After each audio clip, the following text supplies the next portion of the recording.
நந்தகுமாருக்கும் இதுவரை தனக்குள் இருந்த தைரியம் அனைத்தும் போய்விட்டது.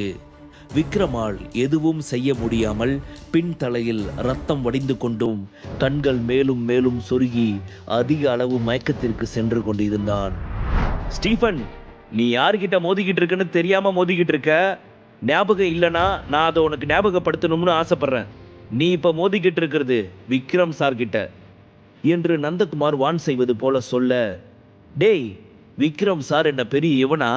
விட்டா ஓவரா சீன் போடுற, ஏதோ கடவுள் மாதிரி. உனக்கு வேணா அவன் கடவுளா இருக்கலாம், ஆனா என்னை பொறுத்த வரைக்கும் பணம் தான் கடவுள். அதனால தான் நான் கேட்ட கடவுளை இன்னும் கொஞ்ச நேரத்துக்குள்ள என்னோட பேங்க் அக்கௌண்ட்ல வந்து ஆட் ஆகிற மாதிரி ஃபோன் பண்ணி அவன் வீட்டாளுங்க கிட்ட பேசு.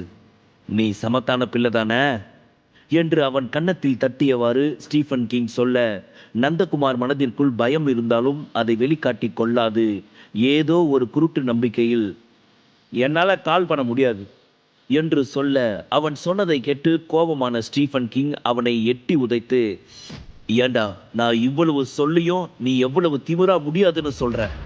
நீ இதுக்கு மேலே உயிரோட இருக்கிறது வேஸ்டுடா என்று சொன்னவாறு அவனை ஷூட் செய்ய போனவன், இல்லை இல்லை, உன் கடவுள் தான் உனக்கு முக்கியம். நான் உன்னோட விக்ரம் சாரியை முதல்ல கொன்னுடுறேன், அப்புறம் உன்னை கொல்றேன்.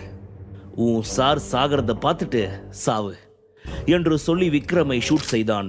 அங்கிருந்த அனைவருமே, இதுக்கு தான் நம்ம பாஸ்கிட்ட வச்சிக்க கூடாதுன்னு சொல்றது. இப்ப பாரு, தேவையில்லாம வந்து சீன் போட்டான், இப்ப நம்ம பாஸ் அவனை சுட்டுட்டாரு என்று தங்களுக்குள் சொல்லி கொண்டிருந்த போது ஸ்டீஃபன் கிங்கின் குரல் கோபமாக ஒலித்தது. டேய், நான் உன்னை சும்மா விட மாட்டேன்டா.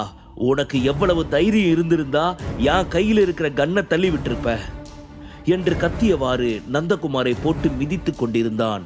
ஸ்டீஃபன் கிங் விக்ரமை ஷூட் செய்ய போன சமயம் வேகமாக வந்த நந்தகுமார் அதை தட்டிவிட்டான்.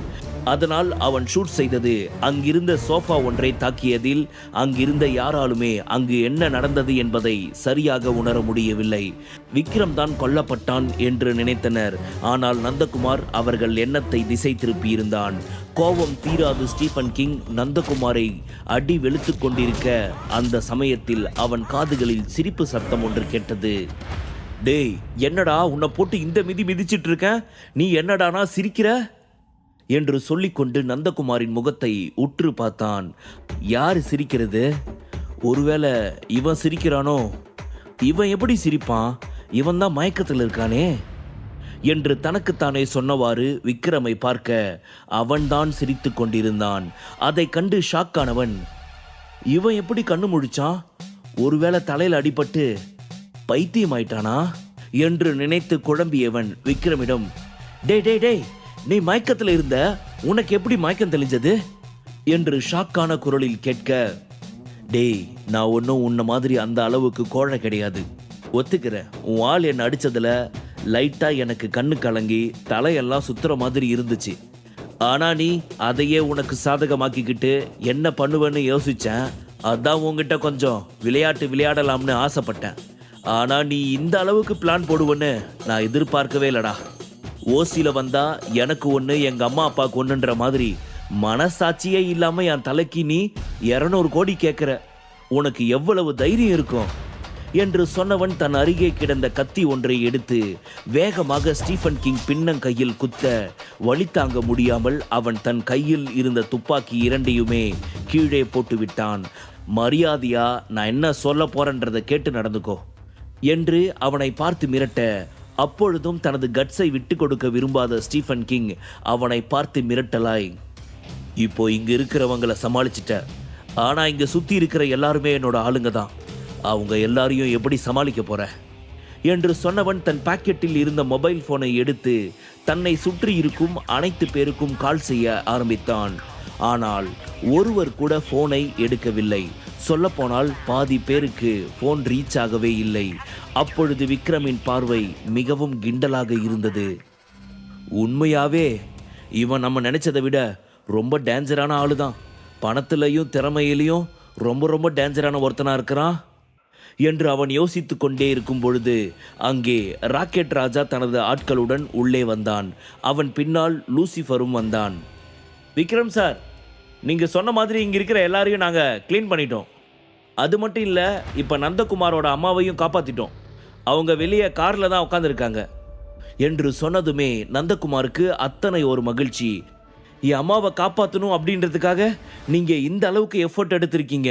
உண்மையாகவே ரொம்ப ரொம்ப தேங்க்ஸ் சார் என்று நந்தகுமார் விக்ரமிடம் தனது நன்றியை தெரிவிக்க, விக்ரம் லேசாய் புன்னகைத்தவாறு அவனை பார்த்து, நந்தகுமார், நீ என்னோட உயிரை காப்பாற்ற எடுத்த ரிஸ்கை விட இது ரொம்ப பெருசா என்ன என்று அவனை பார்த்து சிரித்து கொண்டே கேட்டவன், அது மட்டும் இல்லை, எனக்கு இப்போ தேங்க்ஸ் சொல்கிற நேரமெல்லாம் இல்லை. தேங்க்ஸ் சொல்கிறதெல்லாம் நாம் மெதுவாக சொல்லிக்கலாம். நீ இப்போ உடனே காருக்கு போ. அங்கே உன் அம்மா இருக்காங்க. கண்டிப்பாக உன் முகத்தை பார்த்ததும் அவங்க அவ்வளவு சந்தோஷப்படுவாங்க. போ. அதே சமயம் ராக்கெட் ராஜா, லூசிஃபர் இருவரும் அங்கே நிற்பதை பார்த்த ஸ்டீஃபனுக்கு ஒன்றுமே புரியவில்லை.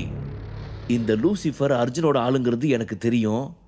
அவன் எப்படி இந்த ராக்கெட் ராஜா பின்னாடி சேர்ந்தான்? இனிமே நான் உங்களுக்கு எப்பவுமே ஒரு விசுவாசமான நாயா இருக்கணும்னு ஆசைப்படுறேன். நீங்கள் என்னை கொல்ல மாட்டேன்னு மட்டும் எனக்கு சத்தியம் பண்ணுங்க சார். நீங்கள் என்ன சொன்னாலும் நான் பண்ணுறேன் என்று சொன்னதும், சரி, ரொம்ப ஆசைப்படுற, அப்போ நீ உன்னோட முதல் வேலையை ஸ்டார்ட் பண்ணு. உடனே அந்த ராகுல் மேத்தாவுக்கு கால் பண்ணி அவனை இங்கே வர சொல்லு என்று சற்று மிரட்டலாய் சொல்ல, அதில் சிறிது பயந்தவன் உடனே ராகுலுக்கு கால் செய்தான். நான் கொஞ்ச நாள் இங்கே இருக்க மாட்டேன். ஒரு முக்கியமான வேலையாக நான் ஒரு இடத்துக்கு போகிற மாதிரி இருக்கும். அதனால் நீங்கள் தான் எல்லாத்தையும் பார்த்துக்கணும். முக்கியமாக என்னோட சுரபியையும் ஃபேமிலியும் பார்த்துக்கணும்.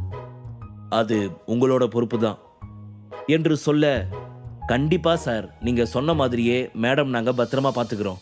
அது மட்டும் இல்லாமல் நீங்கள் திரும்பி வர்றதுக்குள்ளே நீங்கள் எதிர்பார்க்குற மாதிரி தொழில்துறை மொத்தமும் என்னோட கண்ட்ரோல் கீழே இருக்கும் என்று நந்தகுமார் சொல்ல, அதே போல் ராக்கெட் ராஜாவும், உண்மைதான் பாஸ், அவர் சொன்ன மாதிரி நானும் உங்ககிட்ட ஒரு உறுதி கொடுக்குறேன். இந்த தமிழ்நாடு மொத்தத்தையும் என்னோட கண்ட்ரோலில் வச்சிருக்க மாதிரி இந்தியா மொத்தத்தையும் என் கண்ட்ரோலில் மாற்ற நான் ட்ரை பண்ணி அதில் பெஸ்ட்டாக வந்து காட்டுறேன் என்று சொன்னதும், ஓகே, அப்போ நான் சொன்ன எந்த ஒரு விஷயத்தையும் மறந்துடாதீங்க. பிளான் நல்லா எக்ஸிக்யூட் பண்ணிடுங்க. ஓகேவா, நான் வரேன் என்று சொன்ன விக்ரம் அங்கிருந்து கிளம்பினான். அவன் அந்த கேசினோவில் இருந்து வெளியே நுழைய போன சமயம் இருவரின் குரல் அவனை தடுத்தது. உடனே திரும்பி பார்க்க அங்கே ராகுலும் கிருத்திகாவும் அவனை கேலி புன்னகை பார்த்தவாறு நின்று கொண்டு இருந்தனர். சரி சரி, நமக்கு இவங்கிட்ட நின்று பேசிக்கிட்டு இருக்கிறதுக்கெல்லாம் டைம் கிடையாது. நம்மளை அந்த ஸ்டீஃபன் வர சொல்லியிருக்கான், வா போய் என்னன்னு பார்ப்போம் என்று கிருத்திகா சொல்ல, ராகுலும், ஆமா, அவன் இங்க வர சொல்லியிருக்கான்னா கண்டிப்பா எல்லா வேலையும் முடிச்சிருப்பான். நான் சொன்ன மாதிரியே அந்த நந்தகுமாரை காலி பண்ணிட்டு புருஷோத்தமனுக்கும் நமக்கும் பார்ட்னர்ஷிப் இருக்கிற அந்த கம்பெனியை மொத்தமாக நம்ம கைக்கு எழுதி வாங்குற மாதிரி சைன் பண்ணியிருப்பான் என்று மிகவும் பேராசை நிறைந்த முகத்துடன் அங்கிருந்து நகர போன சமயம் ஸ்டீஃபன் அங்கு ஓடி வந்து அவன் கன்னத்தில் பலார் என்று அறைந்தான். டேய், எதுக்குடா என்ன அடிக்கிறீங்க என்று கேட்க மறுபடியும் ஸ்டீஃபன் கிங் அவனை அறைந்தான். நான் கேட்ட 200 கோடி பணத்தோட வந்தியா இல்லையா என்று மிரட்டலாக கேட்க, நான் சொன்ன வேலையை நீ முடிச்சியா இல்லையான்னு தெரியல. அதை பத்தி நான் முழுசா தெரிஞ்சுக்கிறதுக்குள்ள என்ன போட்டு இப்படி அடிக்கிற? அப்புறம் எதுக்குடா தேவையில்லாம 200 கோடி ரூபாய் கேட்கறான்? என்னடா நடக்குது இங்க என்று வடிவேலு பாணியில் அவன் முகத்தை சுருக்கி கேட்டான். முழு கதையையும் கேட்டு மகிழ பாக்கெட் FM ஆப்பை டவுன்லோட் செய்யுங்கள். லிங்க் டிஸ்கிரிப்ஷனில் கொடுக்கப்பட்டுள்ளது.